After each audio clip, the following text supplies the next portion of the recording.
Sky Sports.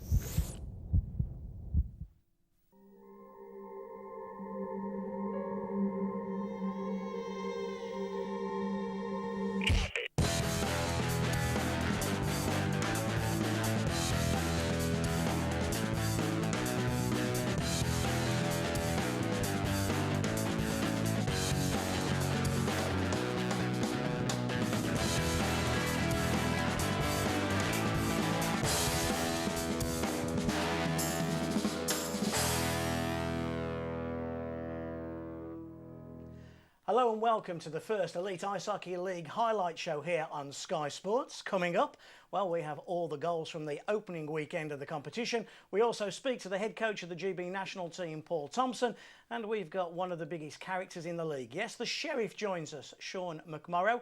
He'll be discussing everything to do with the Dundee Stars. Joining me is former head coach of the Hull Stingrays, Rick Strachan, and the man who currently occupies that position, Sylvain Cloutier, the player coach of the Stingrays. And Sylvain, we'll start with you. Most coaches have a tough summer. You've had a doubly tough summer. Not one team you've had to recruit, but two. Yeah, it's been very tough. I mean, it's always hard to recruit players the first time around, and when you have to do it in the second time around, it's been really tough. And you know, I'm really happy. I just finished recruiting everybody, so I'm looking forward to having our team here. For those of you who have been living on another planet over the summer, the Hull Stingrays ceased operations for a short time during the summer months, but then were taken over by the management team controlling the Coventry Blaze.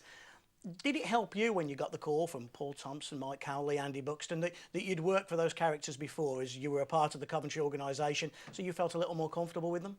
Yeah, it was an easy decision to come back. I mean, working for those guys for 2 years in Coventry and knowing what they're all about, and you know, they're very professional, and I'm really looking forward to bring that professionalism to Hull this season. Out of Team 1, did you manage to keep most of those players, or is it a whole new team that you had to re-sign? Well, I lost some key guys. I mean, obviously we lost Lepine and Suderman and Chris Gorczynski, and yeah, I know it was tough to go find key guys again. But you know, you talk to so many agents, so many people. There's so many players available. You just got to make the right decision, and hopefully I have, and hopefully the guys coming in will come in and do a great job for us. And Rick, we started the year off with a fantastic game, didn't we, in Nottingham against the Belfast Giants. But overall, what are you expecting from the Elite League? I'm expecting a very exciting season. I think the battle for the league title is going to be between 5 teams, and then there's those playoff spots left for the playoff weekend. And I think the bottom 5 teams are going to battle it out right to the bitter end to see who can make it into their first playoff weekend. Well, 2 teams who are hoping to be at the top of the Elite League come the end of March are the Nottingham Panthers and the Belfast Giants. And as Rick said, we went down to the NIC in Nottingham to see that game, and what a cracker it was.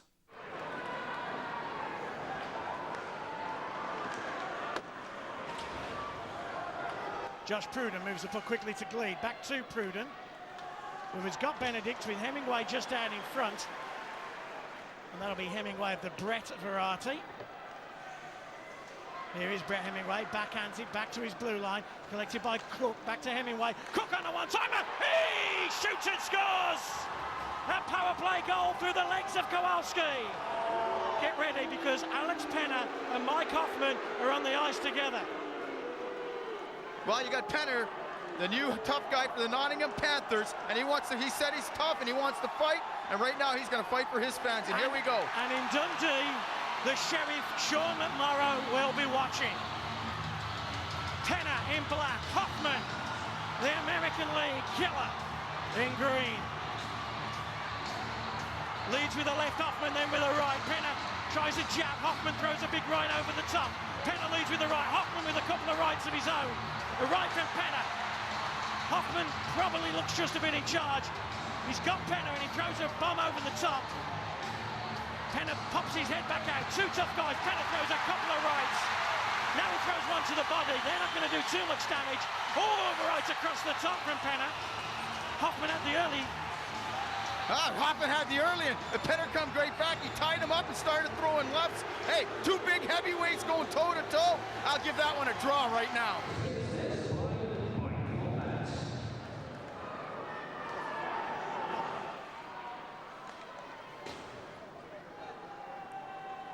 Seeley goes rink wide, gets the puck back. We're going to speak a lot about this Rich Seeley, aren't we? And Seeley finds a hole, jumps into it, makes a pass, Bayrak shoots and scores! Seeley made it at the beginning on the blue line. Benedict on the penalty kill. 15 seconds on the 4-on-3. Galbraith, still Galbraith. One-timer Zion, Murphy denies. Seeley gets across. The American League stud. Back to Zion. Zion fakes Nielsen. Zion's threes, low to Galbraith. Galbraith takes a shot, deflected. 5-on-3 now. Not that they need much more offense, but here comes David Beauregard. Zion fakes one, shoots one, hits Beauregard, couldn't get out of the way. Seeley gets down there, back to Nielsen. 50 seconds, they got plenty of time. Plenty of time. Beauregard wants it, Clark wants it! Clark gets it! And David Clark opens his account. A 5-on-3 power play goal. Clark shoots and scores. We saw in the first couple of minutes Cook scoring on the power play. We've seen David Clark scoring on the power play with a slashing minor against Lepine. Myers tries to hack out. Here's Beauregard. Beauregard versus Murphy. Short-handed. David Beauregard! Here comes Beauregard. Tries to fire one through the body of Gleed. Well, I think he's had an outstanding game. Myers shoots into the shin pants of Josh Pruden. Still with Danny Myers, still with Myers. Oh, what a great play! The Panthers captain, as Hoffman leads the charge, makes a nice pass out to Benedict. Hoffman. Throws it back outside, perhaps Gleed, is he going to get a chance of it? He is. Oh, and I don't think Kowalski scored too much of that. Benedict. The big guns just haven't. The big guns just haven't come out for the Panthers yet. They're looking for a Hemingway moment and they get one! Right out in front. They've been looking for a Hemingway moment. They've got a Hemingway moment. He relies on the shot and Kowalski just shut him down. I fancy Galbraith. Galbraith versus Murphy. Galbraith picks his spot. He's off the crossbar. Galbraith thought he'd scored. Galbraith thought he'd scored. Look at Galbraith right now. Murray Hansen perfectly well positioned. We must see that again. Let's see it again. There we go. Galbraith, forehand, backhand.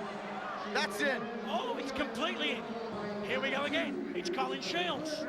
Third penalty shot for Shields. Scored one, missed one. Shields versus Kowalski. Rips it all. Poor shot. There's miles wide. Shields denied, not by Kowalski, but by the plexiglass. So Galbraith thought he'd won it a couple of minutes ago. Can he win it now? Galbraith versus Murphy. Galbraith, this time he shoots. This time he scores. And Jake Galbraith, not for the first time and not for the last time, will be the hero of the Nottingham Panthers. They win it in a penalty shootout. Well, an exciting end to that game, and congratulations to Jade Galbraith. More on that penalty shot in a few moments' time. But the Belfast Giants started off Rick Strachan very well, and then all of a sudden just started giving the puck away, and Nottingham took over. Well, that's the key. Their game plan is puck possession, and to play against the Nottingham team with all those offensive players is you got to get the puck deep and you got to cycle it. You got to keep control of it and don't give them the puck. And once Belfast got up 2-0, a lot of soft plays in the offensive zone, lots of blind passes that led to turnovers, and the turnovers led to penalties, and the penalties led to a 5-on-3 and then a shorthanded goal. And yeah, Belfast, they do have a good team, but a lot of the goals they gave up were self-inflicted. Were you surprised, especially bearing in mind the experience of that back end that Belfast have? I don't think their back end played bad in the game. It was their forwards, small, quick guys with great skill, and they got control of the puck. They got it. They did a good job of moving it 200 feet down to the offensive zone. And as soon as they got it, they were rushed. They panicked. They threw it away blind, and they gave the puck right back to the Nottingham Panthers, who have a great transition game, and that just played into Nottingham's strengths. Sylvan, you're an American League guy. You've got that vast experience of playing at that level.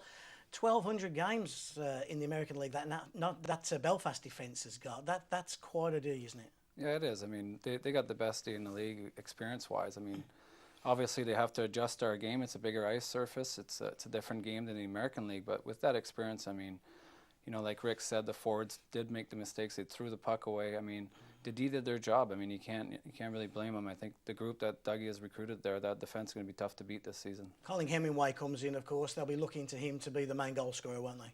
Yeah, I mean, he's their top gun. He's the guy that's got to put the puck in the net for them, and if they're going to win hockey games, they're going to need their top guys to produce for them. And you know, there's no worries at the back end with the guys they got. I mean, they're not going to give up a lot of goals. Whilst Rick and I were in Nottingham, the Sheffield Steelers were opening their campaign. It's been a tough summer for Bob Phillips and the Sheffield Steelers team. I think they were just glad to get on the ice. Coming into town with the Cardiff Devils. Well, the hockey fans of Sheffield were delighted to see hockey action. There's been so much talking about the Sheffield Steelers this summer. Ouch. Welcome home from Japan to Steve Munn from Big Bad Brad Voth. Another returnee for the Sheffield Steelers this year is Ashley Tate. He cuts through the Cardiff Devils defence, goes backhand, forehand on Stevie Lyle. First goal of a new season for the Sheffield Steelers with new hope, 1-0 Sheffield. Power play opportunity for Ben Simon's team. Legui and Sarich playing at the top with Simon, Talbot and Jeff Legui, and it was Talbot that started where he left off the last campaign to double the Steelers' advantage 2-0. Jeremy Domish on his debut extended the Steelers' lead to 3-0. And then the Sheffield Steelers came again. Great speed. How many times have we seen this from Jeff Legui? Top of the circle, over the glove of Stevie Lyle for 4-0. Well, we all know that the Cardiff Devils are going to be hard to beat in their own building, but it's on the road that the Cardiff Devils have got to find some points. And Jared Adams hasn't just built a big, bold, brash team for his own building. In players like Pele here, number 4, and Matska, they've got some real skilled players, and it's to them, as Matska scores his first goal for the Cardiff Devils, that Jared Adams is going to have to look to get those valuable points on the road. Well, it wouldn't be our first show, would it, without a Brad Voth moment, and here he comes. Neil Clark's in the corner, battling away 15. Here comes Vother, and he crunches Neil Clark. Clark goes down, dazed. You'll see Voth break away. And moments later, when Clark had got his senses back together, or some may say hadn't got his senses back together, decided it was time to perhaps have a word with big Brad Voth. You can see very unhappy. Now the Canadian way maybe is to keep the helmet on. Brad Voth takes his off and the two square up. A little bit of a size and weight mismatch. All credit for Clark to get up from that daze to have a go with Voth, but Voth was to be victorious here.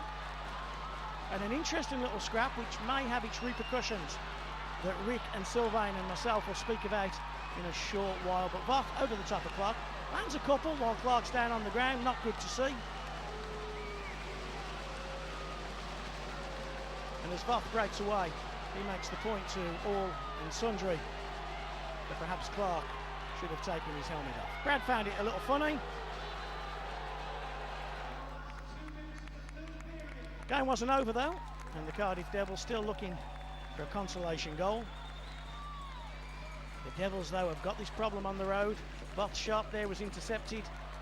And it was Robert Dowd who was in a foot race with Stevie Lyle. Lyle makes a pig's ear of it. And nimble hands from Robert Dowd makes the final score at the Sheffield Arena. The Steelers 5, the Cardiff Devils 1. Good start for Ben Simon. Trouble in Sheffield? What trouble in Sheffield? Well, watching that game live with Sylvain Cloutier. And Sylvain, were you impressed with the Sheffield Steelers? They seem to have hit the ice running after a summer of discontent. Yeah, they had a great start. I mean, from watching what they had on the ice, their transition game, their defense skates well, their forwards are involved.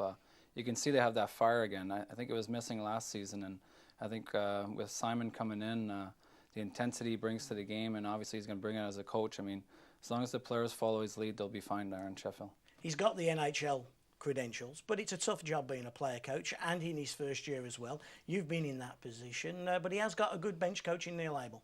Yeah, he does. I mean, bench coach is very important because when you're a player coach, it's tough. You got two jobs to do. You got to focus on playing, and also you got to coach the team. So anytime you can get help behind the bench, it's a bonus. And Rick, still two players to come in. We understand Globke's going to be in at the weekend. Derek Campbell as well. Sheffield Steelers are a real contender.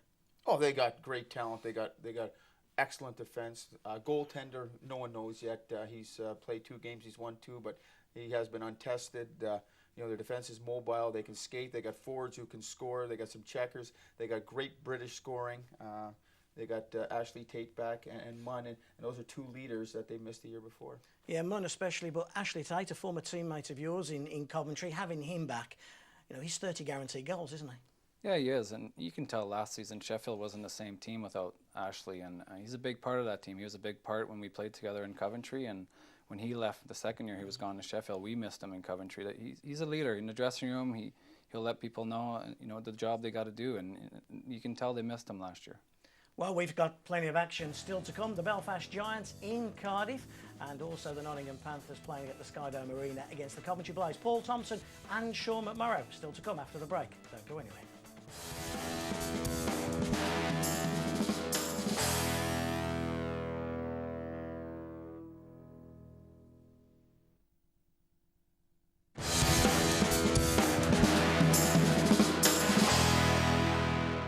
Welcome back to the Elite League Ice Hockey Highlight Show here on Sky Sports. In part one, we saw the Belfast Giants and the Cardiff Devils go down in their opening game of the new campaign. Well, on the Sunday night, they got to play each other.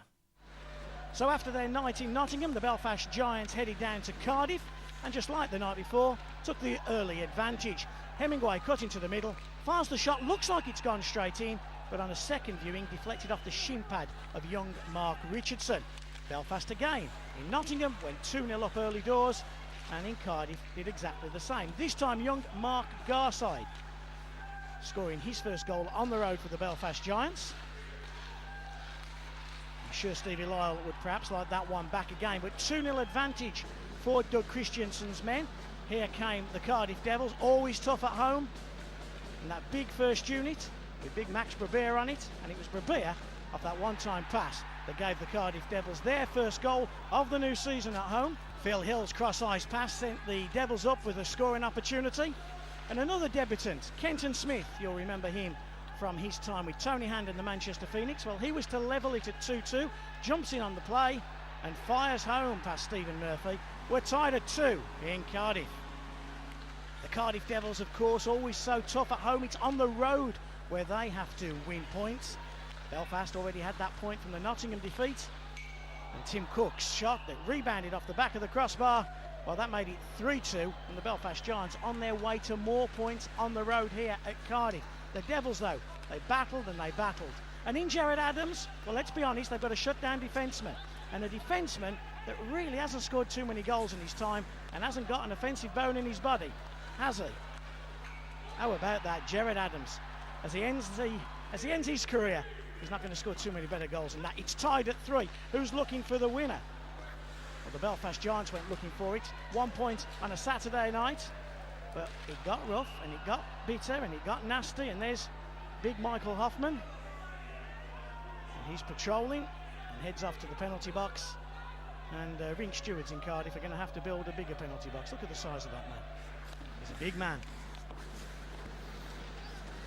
As the third period went on, the Belfast Giants became ever more dominant, cycling the puck well down low. And it was from that continued pressure that the Belfast Giants were to score their winning goal. The impressive Bayrak combining well with Pruden, but it was the man on the back door as Bayrak found some space, and it was John Gleed who scored the game-winning goal. 2 points on a Sunday night to go with 1 on Saturday for the Belfast Giants. Cardiff disappointing start, but the Belfast Giants victorious 4-3 in Cardiff. Well, Doug Christiansen will be happy with his first weekend of the new season. I'm not so sure about Jared Adams, and Rick Strachan, the Cardiff Devils, not the start that they really wanted to get off to. No, the Cardiff Devils have high aspirations for themselves this year. They want to finish, higher than they did last year. Their road record last year was dismal. Their home record was very good. I think this summer wanted to put together a team that could play very effective at home, but win some games on the road. And they went to Sheffield and got shellacked once again. Brad Voth, always important in his own building, missed most of that game. We saw the incident with Neil Clark and the Sheffield Steelers. Voth's injured, could be out for a month. Maybe an injury of his own doing. Yeah, I mean, obviously Brad's a big part of Cardiff Devil, especially in that small rink. I mean, he runs around and finishes his check all the time, He's a tough guy to play against, so they're definitely really going to miss him. What happened in Sheffield? Yeah, it started out with that hit, obviously, when he hit Clark from behind, and Clark came back up and wanted to settle things. And obviously, when you get in a fight, those injuries are going to happen when you hit someone in the head, and especially when they're laying down on the ice and you keep going. Maybe it was part of his own doing. Wouldn't be the Elite League, would it, Rick, without Brad Voth being involved in an incident at the start of the year? Oh, definitely. I think last year he got a big suspension. The year before he got a big suspension, and we said to Brad, "Why don't you just start the season a month later than everyone else who's going to get suspended?" And well, this time he hurt himself. What about the rest of the Cardiff team, Sylvan? At the back end, they've lost Hartwick and they've lost Jarvis. To me, having seen them in pre-season and the opening game, they haven't replaced Jarvis, have they? No, I don't think they have. I mean, he's a tough guy to replace too. I mean, he was a big key to their team, their power play last season. He brought a lot of offense to their team. Obviously, with the guys G's brought in, I mean, he wanted to steady the fence, and I think they're pretty steady. They're not very flashy, but I think they're going to do a job for him. It's just, it's the first week. It's a matter of time again adjusted, and I think once they get going, they should be fine. We'll talk more about the Belfast Giants, I'm sure, but I bet Doug Christensen was a happy man. It was a big night up in Dundee, not only the Sheriff in town, but it was Dundee's home opener in the Elite League. The visitors were the Sheffield Steelers. Well, a packed house at Dundee for their first game back in the top flight of British ice hockey. The Sheffield Steelers, the visitors. And the Sheffield Steelers are on the power play early doors in this one. Still a couple of players still to come in for Dan Seaman's team, but it wasn't to be the start that the Dundee Stars were looking for. The Sheffield Steelers, of course, coming on the back of an opening night victory. And they get off to a bad start, Rick. Yeah, right here, McAvoy's rushing the puck. He's trying to shoot behind the net, and it comes off the toe of his stick, and he drills it right through the 5-hole of his own goalie. You don't normally start off a year like that, do you? Well, he started off the night as Dundee's top scorer, and he was going to double his advantage as well, Sylvan as well. He shot the first one in, but ends up kicking the second one. Yeah, I mean, those things happen. He was trying to get back and get the puck out, and there he gets his second goal. I mean, yeah, it's a tough start for him, and on that first one, the goalie should have had that post covered. Perhaps he thought he was playing for United. Instead, he's playing for the Stars. The Sheffield Steelers, though, blessed offensively and defensively, and Neil Clark was to get his opener. Yeah, right here, it's a poor goal. It's a great shot for him. He shoots from a sharp angle. The goalie's just sleeping. Last year, Jonathan Phillips and Robert Dowd perhaps didn't score as many goals as Dave Matsos would have wanted them to, but both those players early doors look like they're right at the races, Sylvan. Yeah, they are. They got off to a good start against Cardiff, and it looks like that was a nice shot by Dowd. I mean, he outworked his men and picked a corner. Having that British talent's going to be an advantage to them, isn't it? Yeah, the depth. They got huge depth, and it's going to help them big time when they play against the other teams, because their British players are really good hockey players. You see another goal there out in front, Jonathan Phillips. Yeah, it was a nice tip, nice redirection, and it's good that those guys are scoring early. They'll get some confidence. It's going to help them get going. And Ben Simon will be impressed that his British players are scoring. We saw Dowd scored on Saturday night, Phillips here, and Jason Hewitt as well, who's very underestimated on that Steelers team. Yeah, I mean, Huey brings a lot to the game. I mean, he plays a physical game. He comes to play every night, and he can also chip it in. So it's nice to see him get going offensively, and the other guys. And Ben Simon's got to be extremely happy with those guys. Yeah, Clark sets up Jason Hewitt. He shoots and scores.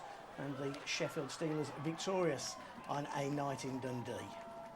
While the Sheffield Steelers off to the perfect weekend, one man that would be far from happy will be new signing for the Dundee Stars. That's Sean McMorrow, who joined Dan Seaman's outfit from the Belfast Giants in the summer. And I'm delighted to say that Sean joins us. Sheriff, a very good day to you. And how are you doing today, Dave? I'm great, mate, but it wasn't the perfect start for the Dundee Stars, was it? Well, no, Dave, it wasn't the perfect start for us, and like the group that we have here, we're all very, very competitive guys, and obviously excuses are for losers. We do have a couple of reasons why we did fall flat. Our number one offensive guy this year actually hadn't even made it to town. He just got into town yesterday. As a group, we started a little bit late, being one of the smaller market clubs. We couldn't bring guys in a couple weeks before the season like some of the other bigger clubs. So we only really had about 3 practices as a team before that game on Sunday. And like I said, excuses are for losers. So we're past that. We've turned the page, and we're focusing Saturday in Sheffield. You're an experienced man, Sean. You've been around enough teams. What's your vibe on the Dundee Stars team and the excitement around the team as well in the city? Well, it's something really special for sure. I mean, we're in a situation here where we're in a region of the UK that actually is really big into hockey, although they haven't had an elite league team. Comparing it to where I was last year in the different cities, there's a lot of people that either skate, play hockey, or just do something in the arena. And there's a huge interest and a big buzz around our team. And the fact that they brought an elite league team here now, I think it's just a dream come true for a lot of people that have just been dreaming that, that pro hockey would come back to Dundee. It's been missing for about 6 years since the BNL days. So I just think it's a great opportunity for us. And, we got a great bunch of guys here. Like I said, we're very competitive guys. We know we didn't do our jobs properly on Sunday. If it was lack of experience together or whatever reason you want to say, it happened, and we're moving on, and we're going to be a lot better next game. And on the ice, of course, your job is as an enforcer. You're the current heavyweight champion, Sean. I'm in the business of sticking up for my teammates and entertaining fans. So as long as I can be good defensively, stick up for my teammates, like I said. Last year, I earned the spot of being the hardest man in the league. It wasn't just handed to me when I got to the league. I earned that position, and I still have it, and I plan to have it for the rest of the time that I play in this league.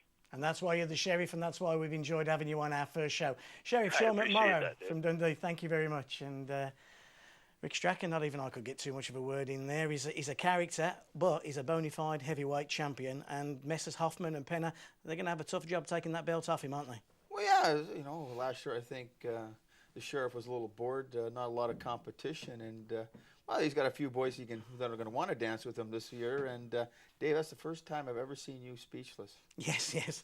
Sylvain Cloutier, he is a character, isn't he? He's going to put some bums on seats. That's one of his primary roles up in Dundee. But it's important with his experience and a lot of young players in there that they feed off his enthusiasm and his love for the game as well. Yeah, I mean, Sean's a great character. You saw last season the shows he put on the ice, and he does bring bums on the seats. And not only that, but his experience in the dressing room, he's been around a long time, so he's going to guide the young guys through this season and help them through all the ups and downs they're going to go through. And but he is going to have some competition this year, that's for sure. He isn't half. Well, good luck to Dan Seaman and everybody involved with the Dundee Stars. We've still got a crackerjack game to come for you. The Nottingham Panthers, fresh from their victory over Belfast, they went to the Sky Dome Arena to take on the Coventry Blaze. And Paul Thompson, still to come. Don't go anywhere.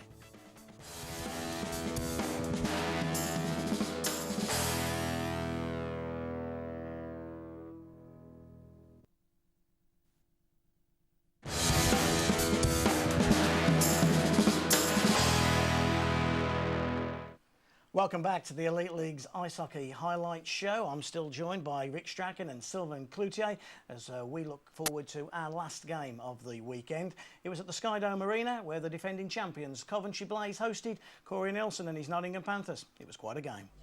The Coventry Blaze opened the defence of their Elite League crown, and a difficult one as well. The Nottingham Panthers coming fresh from their victory over Belfast. Early power play for Paul Thompson's team. Brad Cruikshank shoots and scores. And the Coventry Blaze lead by 1-0. But from then onwards, folks, it was one-way traffic. And that one-way traffic was headed in the direction of the Nottingham Panthers. Matthew Myers has come back a new man. He shoots and scores 5-0 on Jaeger. And Myers ties the game shortly after. It's 1-1. Back on the ice and a power play for the Nottingham Panthers. And at this moment, Coventry had only scored in their one attack on the power play. Well, Carlson outworked the defenceman and the goaltender, picks up on a short-handed opportunity. Fulgham shoots past Kowalski, and in only their second attack of the game, the Coventry Blaze led by 2-1. Who's the one man in the league you don't want about 12 foot out? You got it, David Clark. And it was David Clark that was to tie this one. He reacted quicker than Ross Cowley as the shot came in. Rebounds off Jaeger, and Clark makes it 2-2. In Jal Galbraith, the Nottingham Panthers have got one of, if not the most gifted players in the league. And you'll see Galbraith here left all alone, and he just flicks off that pass from Jonathan Zion to make it 3-2 to the Nottingham Panthers. And if you were at the Sky Dome, you would have thought then it was going to be one-way traffic. But again, the Nottingham Panthers are made of sterner stuff, and in Owen Fussey, they have pure quality. He has come in, of course, to replace Adam Calder and the former Edinburgh Capitals forward. was to score his first league goal of the season as Cowley rims the puck around, and then a wraparound from Fussy. Maybe Kowalski will want that one back, but we're tied at 3. Somehow we're tied at 3. And the Nottingham Panthers must have been scratching their heads. They'd hit 3 posts as well by this point. Well, last year it was the Manns and the McCaslins with all their NHL and American League experience. This year, though, Corey Nelson has gone down a different approach. And in Ian McDonald, he has a university player playing his first proper year pro. Well, this isn't a bad way to open your pro account, is it? Ian McDonald makes it 4 goals to 3 for the Nottingham Panthers. We've talked about 3 defencemen, import defencemen for the Panthers. They're using Stevie Lee, Matthew Myers and Tom Norton a lot. And they were to set up the next goal for the Panthers. And it was Penner and Lakovic who got it back to the very impressive McDonald. And McDonald works the corner well, and it will be McDonald who was goal scorer, who will go to provider to the player coach Corey Nielsen. He hammers one past Jager for 5-3. Now, one line that I urge you to look out for is this Nottingham Panthers line that you see right now. Billy Ryan, the new signing, Matthew Myers, the bull, and David Beauregard. Now, I remember Beauregard as purely a goal scorer, but he's working hard as well for the Nottingham Panthers, but he does that so well, doesn't he? Johnny on the spot. So many of Beauregard's goals come from within 6 foot out, and Beauregard made it 6-3. Coventry pulled one back with a late power play strike from Lee, who was standing on top of Kowalski as he shoots and scores, but the scoring was to be ended with an empty netter in the dying seconds. Weaver's shot comes hard off the boards, but the puck will fall to Billy Ryan. Quick look up, and a shot into an empty net to get your first of the season. 7 goals to 3, the Panthers over the Coventry Blaze. The perfect start to an Elite League season for Corey Nielsen's men. Well, Corey Nielsen will be delighted after that win on the road, and it was a scoreline that actually flattered the Coventry Blaze. It's been a long time since I've seen a Coventry team that dominated in their own building, and Klutz, as a former Coventry man, I think you were surprised as well at the ease that the Panthers had disposing of the Blaze. Yeah, I did. I mean, anytime you go into Coventry, it's a tough building to play, and to go in there and score 7 goals, I mean, that's quite an accomplishment by Nottingham. I mean, obviously you got to give them credit. They went in there, outplayed Tomo's boys, and now Coventry is going to have to regroup. I mean, that's losing at home like that. It's unacceptable in Tomo's eyes. Yeah, Strax, we watched the highlights earlier when we were putting the clips together, and you two were amazed at the defensive lapses in the Coventry back end. It was, the guys they counted on last year, they're just making basic mistakes. Not holding the blue line, backing in, not getting pucks out of the defense's zone, soft in front of your own net. They deserve to get beat 7-4. They played terrible. Give the Nottingham Panthers credit. Their forwards went out there and outworked them. We talk about the imports and the new signings, Klutz, but perhaps the best signing for the Nottingham Panthers in the summer, Matthew Myers. He's a ball out there, isn't he? Yeah, I mean, he's a full package out there. He's the type of guy you want on your team. I mean, he comes to play every night. He goes to work, he hits, he's physical, he's great on draws. And you can tell Nottingham really missed that type of player last season. With picking him up, I think he could be the signing of the season. Yeah, very hard to replace Adam Calder, 50 goals. They're hoping Fulgham will do that. They've brought Fussy in as well, and Selmsma. Is that going to be enough? Well, they got Calder he's a 40-goal man. Fussy, he's going to be a 30 for sure, maybe 35. So, they're 2 different type of players. One's a natural goal scorer. One works a little harder for his goals. And then Salzman coming in, replacing Danny Stewart. Maybe more just same grit, more offense. Well, I thought they'd be better. Yeah. Defensively, they've bought the extra defensemen in with the extra import, Zannon and Smith. They should be okay at the back end, shouldn't they, Coventry? Yeah, they should. I mean, especially in that rink, it's a smaller ice surface, and the size they have back there with the Lee and Zannon and the Smith, I mean, there's not a lot of room out there. So these guys need to play hard and play tight and have a good gap and keep the little, Nottingham has quick little forwards, so you got to punish them. And from watching the highlights, there wasn't much physicality back there. Well, Sylvan certainly knows that what it's like to be in a dressing room after a defeat when Coach Paul Thompson walks into the dressing room. Paul wasn't very happy with the performance against the Nottingham Panthers, but I caught up with him to have a chat. No, we were flat. We didn't compete. We were outplayed, especially in the first period. And, for your home opener, that was disappointing. But we've got to move on now. I mean, I don't want to talk about, the negative side of things. We've had a really good week of practice. There's been a lot of finger pointing, a lot of meetings, a lot of video. And hopefully we can, start making strides and getting some points on the board. And it doesn't get any bigger than this weekend with back-to-back games against the Belfast Giants. How big a weekend is this for you? Going to the Odyssey on Saturday and then coming back here. Pressure on your team already, early weekends. You know, there's always pressure. I mean, and I think something the new guys have got to realise, as well as the old guys, that you just can't come out onto the ice as the current champions of the league. And I think you can go through the motions and win it. And we came back down to earth with a huge thumb on Sunday against a team that, you know, that wants to take that title away from us. And you know, we've got to work harder and we've got to work smarter, and we've got to do our talking out on the ice. And you know, it's been a great week. I've got a good bunch who care, who want to improve, who want to get better. And but even if we don't go the right way this weekend, you don't. I mean, people say you don't lose the league in September. You know, it's 54 games, and but it is, you know, it's very important that we take points away from teams that are chasing for the same thing. One player that Paul Thompson would love in his Coventry Blaze team is former Hull Stingrays defenceman Davy Phillips. Phillips, however, was training with the Blaze this week ahead of his second season in the American Hockey League with the Chicago Wolves. It's been a hell of a journey for you, hasn't it? From the Hull Juniors through the national team out to North America. Yeah, it's been a bit of a roller coaster, especially the last year. Starting my junior days off in Hull, working my way through the junior system up there. Then Rick Strachan gave me a chance with the Hull Stingrays, played 5 seasons with them, and then went to move on to Belfast to push myself, you know, that little bit more on a top team, and then went away with GB last 2 years ago, and Paul Thompson thought I had potential to go play over in America and put in some good words with me over there, and then I got the opportunity at the Chicago Blackhawks prospects camp, so went there, give it everything I had, and then walked away with an American League contract. It's funny, isn't it, David? Tony Hann, David Longstaff, Jonathan Weaver, they've all gone out, Colin Shields as well, to North America, and they've given it a go. But you're the boy, David Phillips, you're the American leaguer now. And that's one thing before I said to myself before I went is, like, if I'm going to go, I'm going to give it everything I've got, and you know, I'm not going to come home mid-season and cry like I don't like it or I'm homesick or whatever. I was going to go there and I was going to give it everything I had and, you know, make sure I made that American League team. I think there was a few people before I went who would be thinking, you know, maybe he's not going to play as many games as I did in the American League. Maybe thought, you know, he might get sent down to the East Coast League. So it was good to prove people wrong that I managed to play over 50 games over there. So it was a good. I was quite proud of myself, to be honest. Despite plying his trade in North America, in the American Hockey League, just one step away from the NHL, Phillips is adamant that his progression was only possible because of the development he received at Hull and by playing in the Elite League.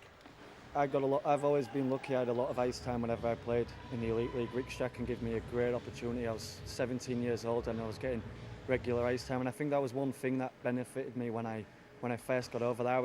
I was competing with guys who was draft picks and people who played in the Swedish Elite League and stuff, and guys who was coming out with juniors. But I think the experience that I had from playing professionally in the Elite League and getting regular ice time, because I was playing against men, and the younger guys coming out with juniors, I think that was one thing that, you know, helped me playing in the Elite League. David rang me a couple of weeks ago and asked, you know, prior to going out to Chicago, whether he could get some practice time with us, and we've all noticed the difference. You know, he's bigger, he's stronger, his strides way stronger. You know, everything about him. You can see that year in the American League, he really has developed into a solid all-round performer. And you know, he's got his chance again this year. He's part of the Atlanta organisation, and we wish him all the best. And you know, it's good to have him out here, and it's good for our young British guys to see where a British guy can to aspire to be. And we're all having our fingers crossed that he maybe even get a game in the show this year. You never know, eh, David? Well, hopefully a better weekend for the Coventry Blaze this weekend, though that's another tough couple of games coming ahead. A quick word on Davy Phillips, Rick Strachan. You know him very well. You had him as a kid, and I know when we were driving up here today, you said to me that he oozed great potential and was always deemed for better things. Yeah, Davy Phillips is one thing you can't teach. He's got size, and he skates extremely well. His lateral movement is NHL standard. Explain that. As a defenseman, you got to be able to go side to side. Lots of guys can go forward, backwards, fast, but to be agile enough to go side to side as a defenseman, because forwards are going to want to go around you, he has that ability to go from side to side. His lateral movement is NHL standard. He's been training with Coventry. He's also skated with you, Sylvan, and I'm sure you've seen a massive improvement in him. Yeah, big improvement. I mean, Davey comes out and skates with us, and we're a couple steps behind him out there. That's how good and how much he's improved in the last few years. And he's got a great chance over there. It's a great opportunity for him, and hopefully he'll take full advantage of it and go over there and make it stick it out, and he'll get a chance. Can he make that next step? Can he wear an NHL uniform? Oh, you never know. I mean, you can never say never. I mean, he's got all the tools there. I mean, it's hopefully the coaching in Chicago will help him out, and he'll get that chance to play every night and prove that he does belong there, and then maybe he will get that call up. Great advert for the league as well, isn't it? A British kid, a lad from Hull, and there he is playing in the American League. Well, he's given the opportunity, and Davey has a mentality. He's going to seize it, and now it's up to him. Hopefully down the line somebody will like him, and that's how you get your chance in the NHL. One coach, one GM says, let's give this kid a shot, and if he gets that shot, I'm sure he'll seize it and take it. A great player, David Phillips. One more important thing, an even better kid, a super lad, and we wish him the very best of luck with Chicago. Well, weekend 1 is out of the way. Weekend 2 is ahead, and we'll be previewing it after the break.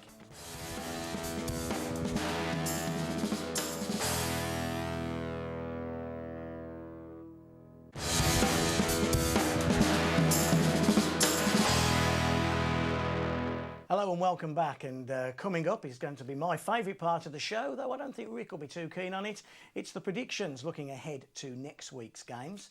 But alongside Ricky, Sylvain Cloutier, the head player coach of the Hull Stingrays. We touched earlier on a difficult summer. Talk us through your team. You've brought some of your key players back, Kalmakoff and Silverthorne, along with your good self, but you've brought some new talent in as well. Just briefly run us through what we can expect from Hull.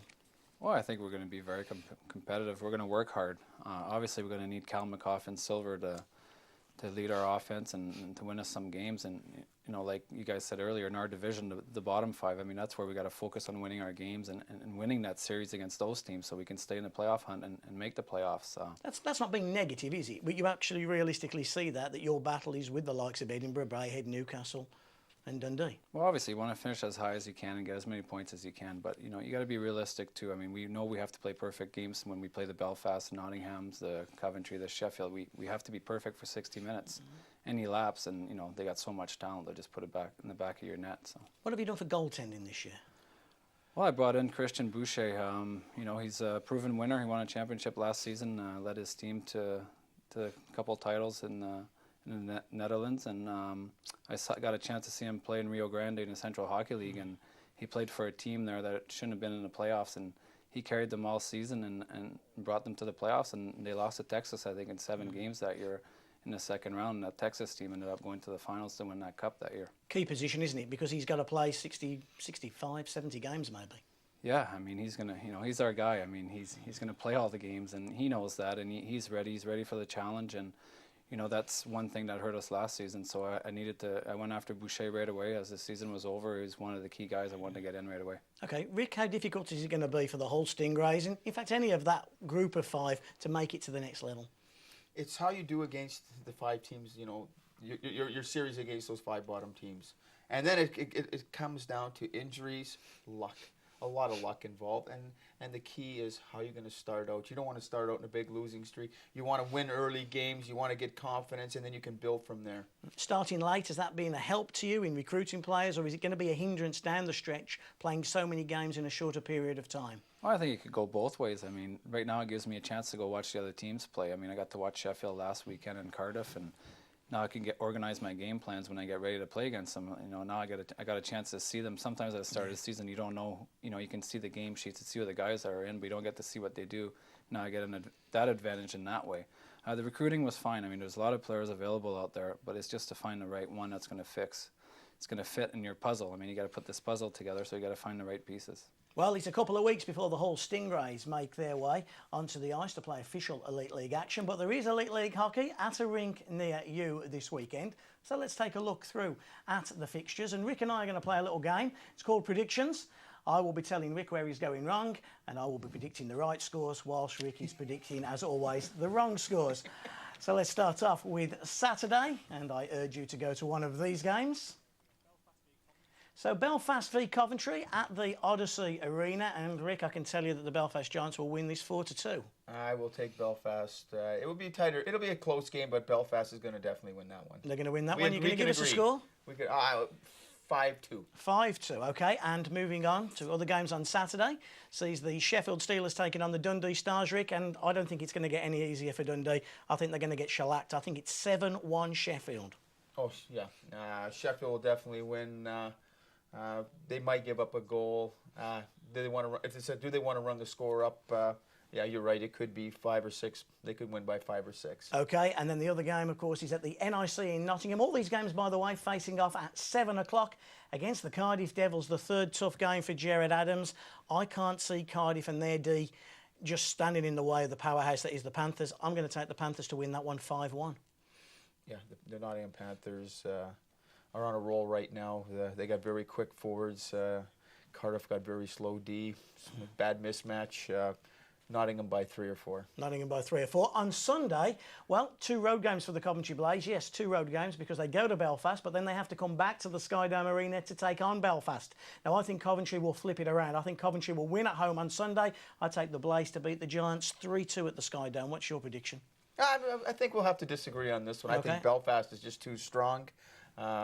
Belfast by a goal. Okay, then we go into the small rink down in Cardiff, where Ryan Finnerty will be at his best against his former team, I'm sure. Cardiff versus Sheffield. I think Sheffield are going to get off to a great start. I'm going to take Sheffield to beat Cardiff in Wales 4-3.